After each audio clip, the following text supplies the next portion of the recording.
اعوذ باللہ من الشیطان الرجیم بسم اللہ الرحمن الرحیم الحمدللہ خلاصۃ القرآن کا آج ہمارا چھٹا پارہ ہے۔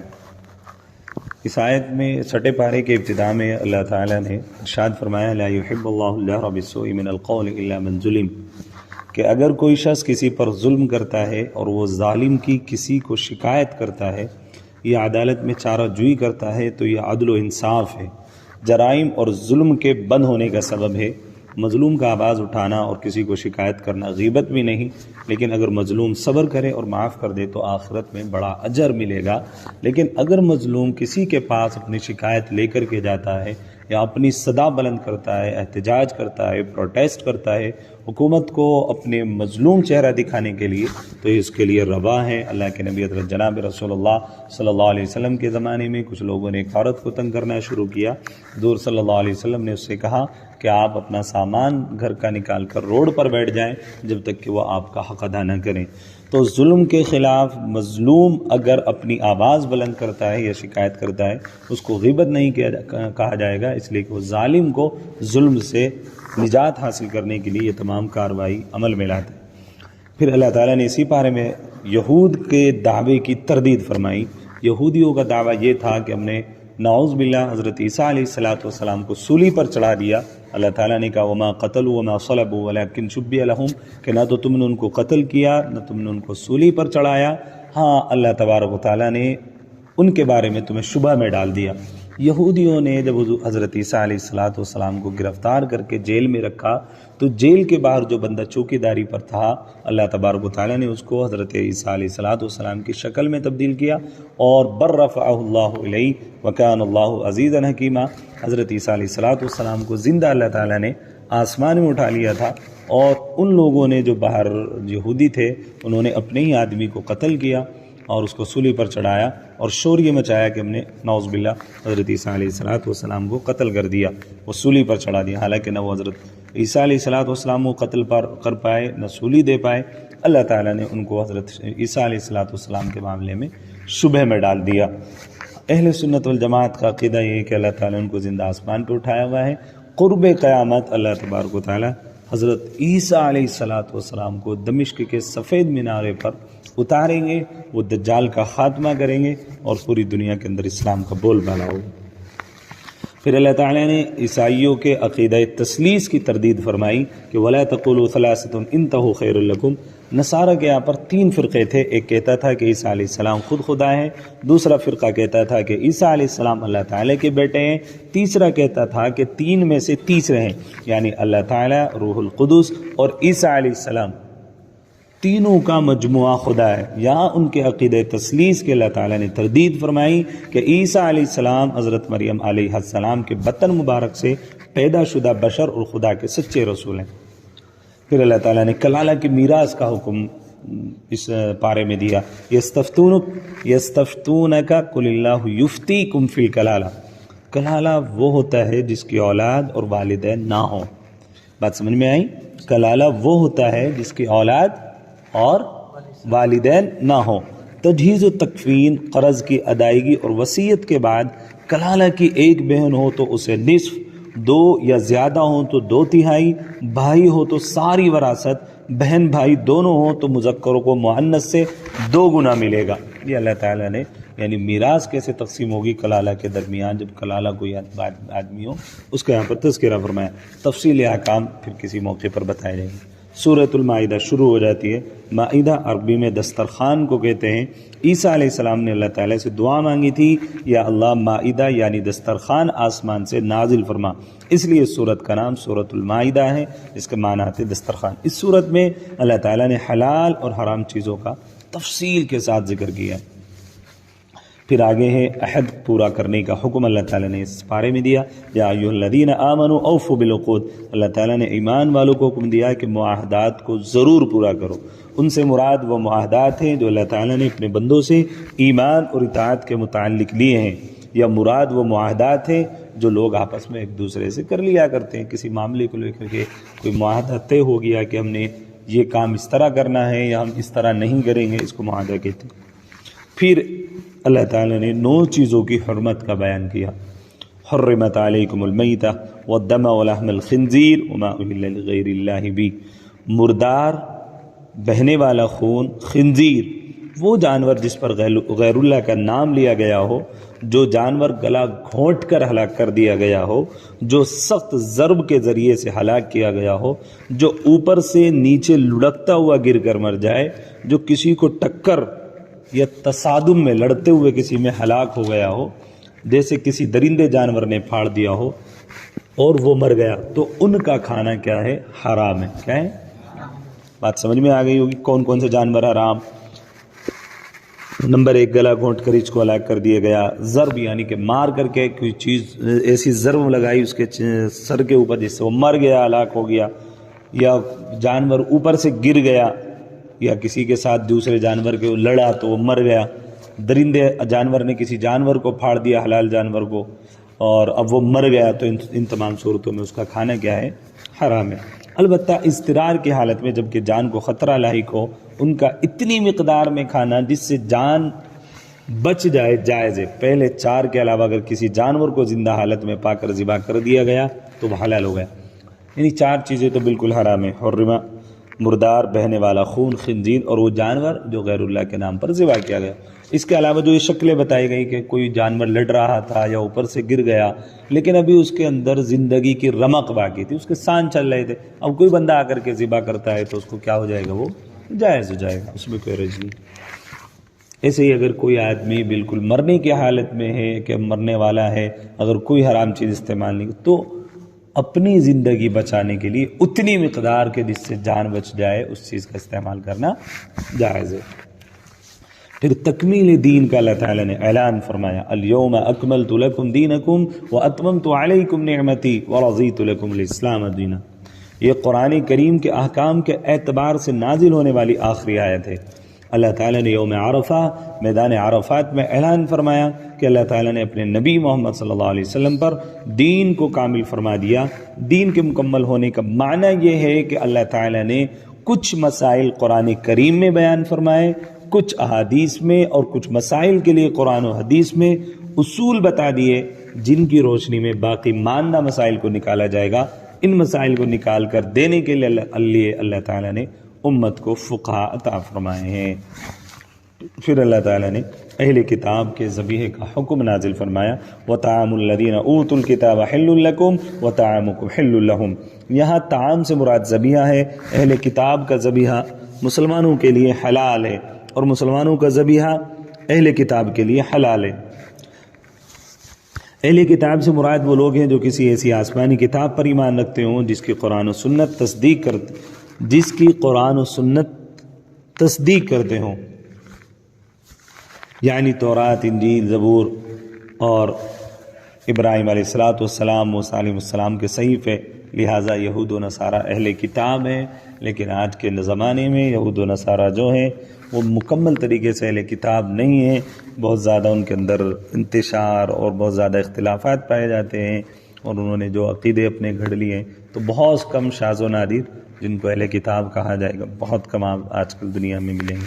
پھر احتیاط بھی یہی ہے کہ اہل کتاب کا ذبیحہ درست نہ سمجھا جائے، یعنی کہ مناسب طریقہ یہ کہ اس سے پرہیز کیا جائے۔ عدل و انصاف کا پھر اللہ تعالیٰ نے بیان کیا، یا ایھا الذین آمنوا کونوا قوامین للہ شہداء بالقسط۔ اللہ تعالیٰ نے مسلمانوں کو عدل و انصاف کرنے کا حکم دیا، دوستوں سے معاملہ ہو یا دشمنوں سے، عدل و انصاف کے حکم پر قائم رہو، نہ تو کسی تعلق کی بنا پر اس میں کمزوری آئے اور نہ ہی کسی سے دشمنی اور عداوت کی وجہ سے اس میں کمزوری آنے پائے۔ ایسا نہیں کہ دوست ہے تو اس کو بچا لیا جائے، یا دشمنی نکال کر حق کو چھپا لیا جائے۔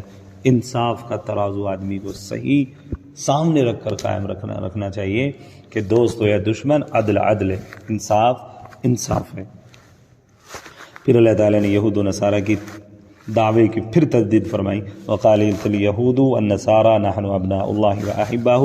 یہود و نصارہ کا دعویٰ تھا کہ ہم اللہ تعالیٰ کے بیٹے اور محبوب ہیں، چونکہ ہم انبیاء کی اولاد ہیں اس لیے گناہ بھی کریں تو اس پر ناراضگی نہیں ہوگی۔ اب اندازہ لگائیں کیسے وہ عقل کے اندر تھے، یعنی کہ گناہ وہ کریں بھگتے کوئی اور۔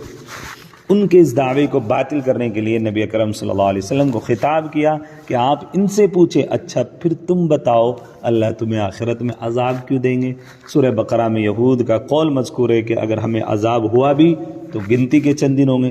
جب تمہیں خود بھی اقرار ہے تو کیا کوئی باپ اپنے بیٹے یا محبوب کو عذاب دیا کرتا ہے؟ یہ جو کہتے ہیں کہ ہم تو اللہ تعالیٰ کے محبوب پسندیدہ، کبھی تو کہتے ہیں کہ اللہ ہمیں اگر عذاب دے گا تو گنے چنے چند دن، کبھی کہتے ہیں اللہ تو ہمیں پیار کرتا ہے اللہ ہمیں عذاب ہی نہیں دے گا، یہ بھی کوئی ہوتا ہے؟ خود ہی کچھ کہتے ہیں، خود ہی کچھ کہتے ہیں۔ تو اپنے اللہ تعالیٰ نے ان کے دعوے کی کیا فرمائی؟ تردید فرمائی۔ جب قیامت کا دن ہوگا تو اندازہ ہو جائے گا ہر بندے کو۔ پھر اللہ تعالیٰ نے حابیل اور قابیل کی واقعہ بیان کیا۔ حضرت آدم علیہ السلام کے 2 بیٹے تھے، ان کی پوری داستان بیان کی۔ وَاتْلُ عَلَيْهِمْ نَبَأَ ابْنَيْ آدَمَ بِالْحَقِّ، یہاں حضرت آدم علیہ السلام کے 2 بیٹوں حابیل اور قابیل کا اللہ تعالیٰ نے ذکر کیا ہے۔ آدم علیہ السلام اور اماں حوا جب دنیا میں آئے، اولاد کا سلسلہ شروع ہوا تو ہر حمل سے جڑواں اولاد پیدا ہوتی تھی، ایک لڑکا اور ایک لڑکی، ان کا آپس میں نکاح نہیں ہو سکتا تھا، یہ حقیقی بہن بھائی سمجھے جاتے تھے۔ دوسرے عمل سے پیدا ہونے والے لڑکے سے اس لڑکی کا نکاح جائز تھا۔ قابیل کے ساتھ جو لڑکی پیدا ہوئی وہ بہت خوبصورت تھی، حابیل کے ساتھ جو لڑکی پیدا ہوئی وہ کم خوبصورت تھی، اسی وجہ سے قابیل حابیل کا دشمن ہو گیا۔ وہ چاہتا تھا جو لڑکی میرے ساتھ پیدا ہوئی وہی میرے نکاح میں دی جائے۔ آدم علیہ السلام کی شریعت کے مطابق ان کا آپس میں نکاح نہیں ہو سکتا تھا۔ آدم علیہ السلام نے اس اختلاف کو ختم کرنے کے لیے فرمایا تم دونوں قربانی کرو، جس کی قربانی قبول ہو جائے گی یہ لڑکی اس کو دی جائے گی۔ حابیل کی قربانی اللہ تعالیٰ نے قبول ہو گئی اللہ تعالیٰ کے یہاں، قابیل کی قبول نہ ہوئی۔ قابیل کو اور زیادہ غصہ آیا، اس نے حابیل کو قتل کر دیا۔ یہ پہلا قتل تھا دنیا کے اندر جو قابیل نے حابیل کا قتل کیا۔ باغیوں کو سزا کا پھر اللہ تعالیٰ نے بیان کیا، انما جزاء الذین یحاربون اللہ ورسولہ ویسعون فی الارض فسادا۔ یہاں اللہ تعالیٰ نے باغیوں ڈاکوؤں کی سزا کو بیان کیا ہے۔ اس کی 4 صورتیں، ان کو قتل کیا جائے یا سولی پر لٹکایا جائے۔ کن کو؟ باغیوں کو اور ڈاکوؤں کی سزا اللہ تعالیٰ بیان کر رہے ہیں۔ اگر یہ سزا دنیا کے اندر نافذ ہو جائے تو دنیا سے کرپشن ختم ہو جائے، دنیا سے ڈاکہ زنی ختم ہو جائے، لوگ امن اور چین کے ساتھ میں سونے لگ جائیں۔ لوگوں کو خدشہ لگا رہتا ہے ڈاکو ہمارا سامان، اور روزانہ قوانین بنتے ہیں ڈاکوؤں کے خلاف، لیکن پھر بھی ڈاکہ زنی ختم نہیں ہو رہی دنیا سے۔ اللہ نے جو قانون بنا دیے وہ ایسا قانون ہے جو انشاءاللہ العزیز اگر نافذ کیے جائیں تو دنیا سے جرائم ختم ہو جائیں۔ تو یہاں 4 احکام اس کے بیان کیے۔ نمبر 1 تو ان کو قتل کیا جائے یا سولی پر لٹکائے۔ کن کو؟ ڈاکوؤں کو یا باغیوں کو۔ مختلف جانب سے ہاتھ کاٹے جائیں، یعنی کہ ایک ہاتھ کاٹ دیا جائے اور ایک پاؤں کاٹ دیا جائے، یا پھر ان کو جلا وطن کیا جائے۔ ڈاکو نے دارالاسلام کے کسی مسلمان یا غیر مسلم، دارالاسلام کہتے ہیں جو مسلمانوں کا ملک ہو، اور وہاں اسلامی قوانین نافذ ہو، کسی مسلمان یا غیر مسلم کو قتل کیا، مال نہیں لوٹا تو ان کی سزا صرف قتل ہے۔ دارالاسلام میں کسی ڈاکو نے کسی کو، مسلمان یا غیر مسلم کسی کو بھی قتل کیا، مال نہیں لیا تو اس کی سزا کیا ہے؟ قتل ہے بدلے میں۔ اور اگر کسی کو قتل بھی کیا اور مال بھی لوٹا تو زندہ سولی پر لٹکا کر نیزے سے پیٹ کو چاک کر دیا جائے گا۔ اگر صرف مال لوٹا ہے تو مخالف جانب سے ہاتھ پاؤں کاٹے جائیں گے، یعنی ایک ہاتھ کاٹا جائے گا اور ایک پاؤں کاٹا جائے گا۔ اور اگر قتل بھی نہیں کیا اور مال بھی نہیں لوٹا تو ان کو زمین سے نکال دیا جائے گا۔ ان سزاؤں کا بنیادی مقصد جرائم کو ختم کرنا ہے۔ ان کا مطلب یہ نہیں کہ یہ بہت زیادہ کٹرواد ہے، بلکہ ان سزاؤں کا مطلب ہے ایک آدھ بار کسی کے ساتھ میں ہوگا تو جرائم ہی ختم ہو جائے گا۔ جب بندے کو پتہ ہوگا کہ اتنی سخت سزا ہے تو پھر کوئی جرم کرے گا کیا؟ کوئی نہیں کرے گا۔ تو ان سزاؤں کا بنیادی مقصد صرف جرائم کا دنیا سے ختم کرنا ہے۔ پھر چور کی سزا کا اللہ تعالیٰ نے بیان کیا، اور یہ اسلام کے اکارڈنگ ہے۔ اسلام میں چور کی سزا کیا ہے؟ والسارق والسارقۃ فاقطعوا ایدیہما، کوئی شخص کسی دوسرے کا مال کسی محفوظ جگہ سے بغیر اس کی اجازت کے چھپ کر لے لے، اس کو چوری کہتے ہیں۔ قرآن کریم میں عموماً خطاب مردوں کو ہوتا ہے، عورتیں ضمناً طبعاً شامل ہوتی ہیں، لیکن یہاں حد کا معاملہ تھا تو عورتوں کا ذکر بھی صراحتاً فرمایا، کیونکہ حدود شبہات سے ساقط ہو جاتی ہیں۔ چور مرد ہو یا عورت، اگر مال مسروقہ کا نصاب پورا ہو تو ہاتھ کاٹا جائے گا، یا پوچھے پر سے، گٹے پر سے اگر وہ کسی کا مال چرا لے تو ہاتھ، وہ کتنا مقدار میں، وہ تفسیر پھر انشاءاللہ کسی موقع پر بتائی جائے گی۔ یہود و نصارہ اور منافقین کا ذکر، یا ایھا الرسول لا یحزنک الذین یسارعون فی الکفر. یہاں مذکورہ 3 فرقوں کی عادت کو اللہ تعالیٰ نے بیان کیا. یہ لوگ اللہ تعالیٰ کے احکام اور ہدایت کے مقابلے میں اپنی خواہشات اور آراء کو مقدم رکھتے ہیں. اللہ تعالیٰ کے احکامات میں تعمیلیں کر کے اپنی خواہشات کے مطابق بنانے کی فکر میں لگے رہتے ہیں. یہاں ان لوگوں کی دنیا اور آخرت میں رسوائی اور انجام بد کا اللہ تعالیٰ نے بیان کیا. پھر اللہ تعالیٰ نے یہود و نصارہ سے دلی دوستی کی ممانعت فرمائی. وقالت الیہود یا ایھا الذین آمنوا لا تتخذوا الیہود والنصارى اولیاء.